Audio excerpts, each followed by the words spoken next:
how the number line evolved, right? We will spend a little bit of time with imaginary numbers and some time with rational numbers.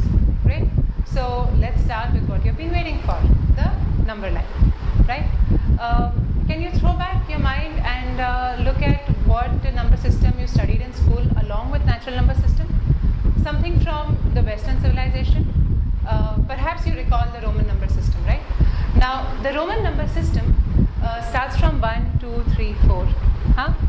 There's no 0, not even as a number, and not even to write other numbers. So that's the natural number system that starts from 1, 2, 3, 4. Correct? This is what was used for a very long time. Then people started traveling. They came to places like India, Egypt, and they discovered our decimal number system.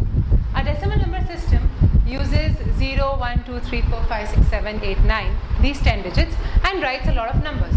It was a very beautiful system. It still is a very beautiful system because you can add, multiply, divide, subtract with very easy rules. Hence, this was taken across and everybody started using it. So 0 came into existence as a number itself and to use other numbers. And the natural number system evolved to become the whole number system. Now, the whole number system is very complete when it comes to adding and when it comes to multiplication. Complete in the sense that if I take two numbers, right, and if I add it up, I get another whole number. If I take two numbers, multiply them, I get another whole number. Correct? So, as long as I keep adding and multiplying, I'll find these whole numbers a pretty complete set. Correct? But if I need to subtract, and that too not something like 4 minus 2. Let's say if I want to subtract 2 minus 4, then what? So, somebody faced this problem somewhere and your whole number system became the set of integers. The set of integers along with the whole number system also incorporates negative numbers. So you have starting from minus infinity, minus 10,000, minus 100, minus 3, minus 2, minus 1, 0, 1, 2, 3, 4 and so on to plus infinity. Correct?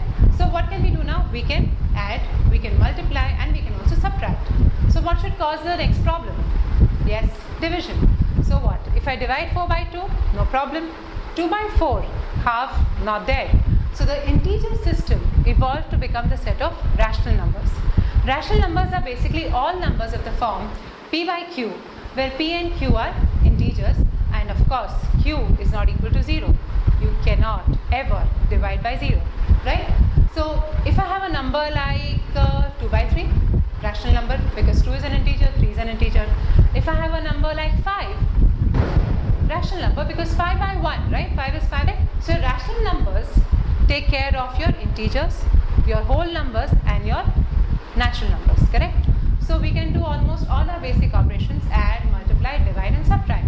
This should be it, right? This should be our number line. But, well, no. You remember Pythagoras? Yes? Pythagoras came up with that right angle triangle thing, hypotenuse something something, right? A square plus b square is equal to c square. Now, if you draw a right angle triangle with 3 and 4 as its legs, the hypotenuse will be 5, which is a nice rational number.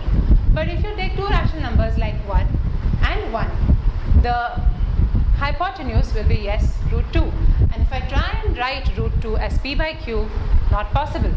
So, the set of rational numbers did not encompass all real quantities and hence it expanded further to become the set of real numbers. Now, the real number, right, that I talk about is your real number line. Correct? So, in terms of the number line, that's where we can stop. But to go a little further, you also have your set of complex numbers. What are complex numbers? What difficulty caused complex numbers? If you have something like x square plus 16, right? What does that mean? Is equal to 0, sorry, yeah. X square plus 16 equal to 0 means x square is equal to minus 16, correct? Now, we know that the square of any number, whether it is positive or negative, will always be positive. So, x square is equal to minus 16, not possible, correct? But mathematicians, what did they do? They said, no, we have to do something about this minus. So, they changed the minus 16 to a 16i square, where I square is equal to minus 1, correct? So, they made an imaginary number called I such that it was the root of minus 1, correct? Okay, so what do we have? We have x square is equal to 16i square and hence x is equal to plus minus 4i. Equation solved, mission accomplished, right? Great. So what is this I? as I said, I is the root of -1, which means I is equal to root of -1, right? I squared is -1. I cube, right, is equal to I squared into I, and hence it is -I, which means I cube plus I is equal to 0, right? So this is a possible root for x cube plus x equal to 0, correct? I raised to 4 is -1 the whole square, and it is +1.